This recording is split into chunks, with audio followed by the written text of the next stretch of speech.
La relación histórica entre el PP y el aborto está llena de paradojas y contradicciones. 40 años después de la primera ley, el asunto ya no es un arma contra la izquierda, sino un tiro permanente en el pie. Soy Juan Luis Sánchez. Hoy en Un Tema al Día, la derecha y el aborto. Un jardín con historia. Una cosa antes de empezar. Hola, soy Juanjo de Podimo. Me asomo por aquí para recordarte que por ser oyente de Un Tema al Día, tienes 60 días gratis de Podimo para escuchar miles de podcasts y audiolibros. Entra en podimo.es/aldía. El aborto es uno de esos pocos debates donde la derecha más tradicional siente que es superior moralmente a la izquierda progresista. Durante siglos, el estigma y la persecución de las mujeres que abortaban se ha agravado por el tabú y las dudas que el asunto ha generado también en la izquierda tradicional. Pero los tiempos cambian, y lo que era un argumento recurrente para demonizar al feminismo se ha convertido en un enorme jardín en el que la derecha anda cada vez más perdida. Ya no es algo que usen para atacar a la izquierda, ahora es algo por lo que se pelean entre ellos mismos. El Partido Popular recurrió al Tribunal Constitucional en 2010 la ley del aborto de Zapatero. 13 años más tarde, el Constitucional dice que la ley es perfectamente constitucional y tumba los argumentos del PP. Y Alberto Núñez Feijóo, presidente del PP, en vez de mostrar su decepción, su enfado, lo que hace es decir básicamente que el Constitucional lleva razón, que la ley del PSOE era buena y que aquel recurso del PP no le representa. Si desde el año 2010 ha gobernado en España el Partido Socialista y el Partido Popular, esa ley, en lo que se refiere a los plazos, no se ha cambiado y el Tribunal Constitucional todo parece indicar que la va a declarar constitucional, entiendo que eso forma parte o debería formar parte del consenso. El PP ha ido rectificando sin que se note demasiado su postura sobre el aborto. ¿Por qué? A lo mejor la respuesta está en las encuestas. Por ejemplo, una que publicamos en eldiario.es hace unos días. Nos la resume mi compañero Íñigo Aduriz. Hola, Juanlu. La encuesta de Simple Lógica reveló que, además de que 8 de cada 10 españoles, es decir, una amplísima mayoría, reconoce el derecho al aborto, ese posicionamiento a favor de la interrupción voluntaria del embarazo es también mayoritaria en los partidos de las derechas, especialmente de PP y Vox, que son formaciones que habitualmente se muestran en contra de este derecho. De hecho, en el caso del PP es más del 60% de su electorado el que está a favor de reconocer el aborto como un derecho, y ese porcentaje se amplía incluso más en el caso de Vox, ya que más del 66% de sus votantes apoyan el derecho al aborto. Los votantes de derechas en España están a favor del derecho al aborto. En los documentos oficiales del PP sigue constando que el aborto no es un derecho, pero ese discurso pierde terreno hasta en la población más conservadora. En Vox no se dan por aludidos. Los dirigentes quieren ser más de derechas que sus votantes. Por eso en Vox hoy registramos una proposición que reclama la derogación inmediata de la actual ley de aborto y su sustitución por políticas públicas que protejan, que amparen a la mujer embarazada y al concebido no nacido. Y que todo este lío, todo este viaje de la derecha con respecto al aborto viene de lejos, tiene su historia, merece la pena repasarla. Esther Palomera, hola. Hola, ¿qué tal?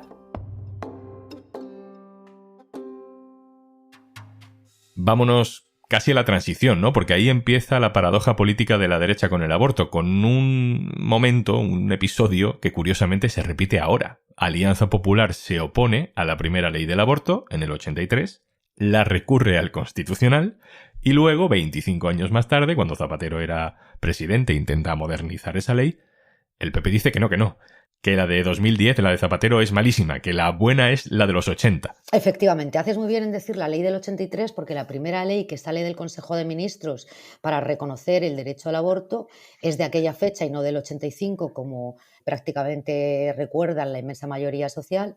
En aquella época salió una ley solo aprobada con los votos del Partido Socialista y de 3 diputados de la minoría catalana, pero con muchísimos votos en contra. En el 83 se aprueba aquella ley, Alianza Popular la recurre al Constitucional, era una Alianza Popular que dirigía entonces Manuel Fraga, pero en el que ya militaban Mariano Rajoy y José María Aznar. Aquel recurso ante el Tribunal Constitucional obliga a suspender la entrada en vigor de la ley y el Tribunal declara inconstitucional una parte de la norma, ¿no? El PSOE afronta entonces los retoques a los que le obliga el Tribunal Constitucional y finalmente en el año 85 se aprueba definitivamente la ley que ha estado vigente hasta el año 2010, que es cuando el gobierno de José Luis Rodríguez Zapatero decide afrontar una reforma para pasar de una ley de supuestos a una ley de plazos. El Partido Popular reivindica o invoca el consenso del 85 y del 83 que jamás existió, porque su grupo votó siempre en contra de esta ley. El consenso de la transición se aplica hasta cuando no existe, ¿no? Es un animal mitológico fascinante. Sí, es un animal efectivamente mitológico. En el año 2009 Zapatero planteó aquella reforma y, si recuerdas, hubo manifestaciones por las calles de Madrid contra aquel anteproyecto que iba a salir del Consejo de Ministros, ¿no? Incluso la Conferencia Episcopal, a la que siempre ha estado muy íntimamente ligada la derecha española, amenazó, si recuerdas, con la excomunión de los políticos que votaran a favor de aquella reforma. Finalmente se aprueba en 2010, se reconoce el derecho al aborto libre hasta las 14 semanas y hasta las 22 semanas del embarazo en el caso de que existieran anomalías en el feto o riesgo para la salud de la madre. Pero un año después, en pleno apogeo preelectoral, el Partido Popular, que había participado activamente en aquellas manifestaciones por las calles de Madrid junto a los obispos, lo que hace es incluir en su programa electoral el compromiso de derogar la ley aprobada por el gobierno socialista de José Luis Rodríguez Zapatero.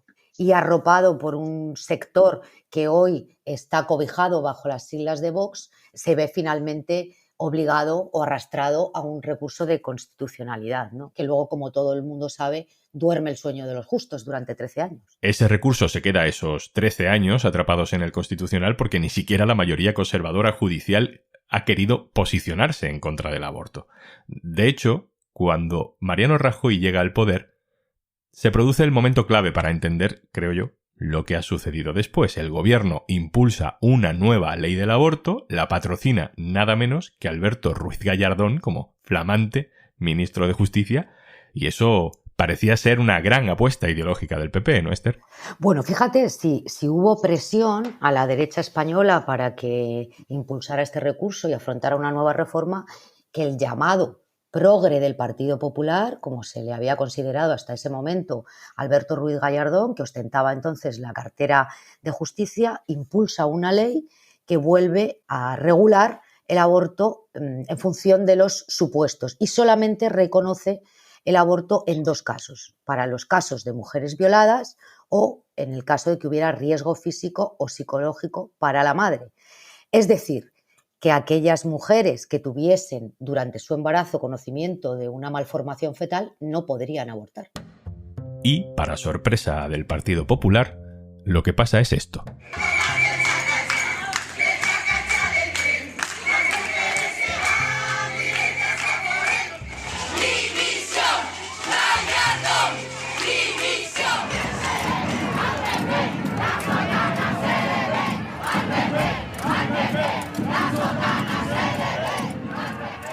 La contestación social en la calle es apabullante. Es la primera gran manifestación feminista de nuestra generación en España. Y lo más importante, Esther, las encuestas le dicen a Rajoy que sus propios votantes, no solo la izquierda que parece estar en la calle, no quieren esa ley. Efectivamente, no solamente hubo contestación social en la calle de los sectores más progresistas, sino que el aborto era un derecho jurídicamente ya reconocido y socialmente de sobra aceptado. Por lo tanto, se produce un debate social, pero también un debate interno en las filas del propio Partido Popular, donde los sectores más aperturistas no estaban con el retroceso al planteamiento de Alberto Ruiz Gallardón, y aquello obligó a Mariano Rajoy a salir públicamente a anunciar la retirada del proyecto de ley. Yo en este momento creo, y así se lo digo a todos ustedes, que se puede modificar la ley para que aquellas jóvenes de 16 o 17 años que aborten tengan que hacerlo con el conocimiento y con el consentimiento de sus padres. Lo vamos a hacer. E inmediatamente después Gallardón presentó su dimisión como ministro de Justicia. Que lo que les vengo a anunciar es mi dimisión como ministro de Justicia del Gobierno de España. dimisión que ya anticipé la semana pasada. Y aquel fue el fin de Alberto Ruiz Gallardón. Y quizá, Esther, parte de la razón por la que Feijóo prefiere ahora ponerse de perfil. Bueno, supuestamente tiene que ver con ese eterno viaje al centro y a la moderación que siempre promulga el Partido Popular y que nunca llega a su fin. Tiene que ver con lo que yo llamo el pensamiento líquido de Alberto Núñez Feijóo, que por un lado saluda el reconocimiento de derechos, pero en su pasado y en su histórico tiene decisiones políticas y actuaciones políticas como presidente de la Xunta que no avalan esta nueva posición centrista o moderada, ¿no? Porque fue uno de los primeros presidentes regionales en financiar por ley y en reconocer por ley a los movimientos antiabortistas inmediatamente después de conseguir la primera mayoría absoluta en Galicia. Y en este asunto, pues se acaba repitiendo de nuevo lo que es ahora mismo el dilema general de la derecha, ¿no? Por un lado tenemos a la derecha tradicional, democristiana, presionada por la Iglesia, presionada por declaraciones tan contundentes como estas del obispo José Ignacio Munilla. La traición del Partido Popular a la causa de la vida es total y absoluta. Ya no se puede ir más lejos. Digamos, han asumido completamente todos los parámetros de la izquierda más radical a la hora de reconocer el aborto como un derecho. A ver, como alguien con recta conciencia, sabiendo que el don de la vida es inviolable, puede apoyar un partido político así. Y del otro lado tenemos a una derecha dura, identitaria, pero liberal, más aperturista en algunas cosas. Le hemos pedido una nota de voz a Cayetana Álvarez de Toledo y nos la ha enviado. Hola, Juanlu. Yo soy partidaria de dos cosas. Una ley de plazos, razonablemente acotada, claro está, y el voto en conciencia. Yo creo que los parlamentarios deben poder votar sobre asuntos morales en plena libertad, es decir, no sujetos a ningún tipo de disciplina partidista. De hecho, así lo recogen los estatutos del Partido Popular y así lo defendí yo ante la dirección del partido en mi etapa como portavoz en el Congreso. Porque los asuntos morales interpelan a convicciones muy profundas, que por cierto no son patrimonio de los creyentes, es decir, no son simplemente o solamente convicciones de índole religiosa. Los ateos y los agnósticos también tienen o tenemos inquietudes y convicciones éticas que merecen consideración y respeto y que muchas veces no se ajustan a las maniqueas categorías binarias en las que hoy se divide todo y particularmente la política. Un abrazo. Esther, todo esto no tiene pinta de acabar bien para la derecha, ¿no? O suelta lastre, o se moderniza, o deja atrás este debate, o se divide. Sí, yo creo que tiene que ver con esa relación oblicua que comentábamos antes con todo avance social. También se opusieron a la ley del divorcio y ahora, bueno, pues todos están divorciados, también los de la derecha. Les pasó con la ley del matrimonio homosexual, que también recurrieron ante el Tribunal Constitucional. Les pasará con la ley de eutanasia, que la han recurrido ante el Constitucional. Y estoy convencida que con la ley trans, cuando pasen los años, dirán que está asentado socialmente y que no tienen nada que decir en contra. Esther Palomera, compañera, muchísimas gracias. Un abrazo. Gracias a ti, Juanlu.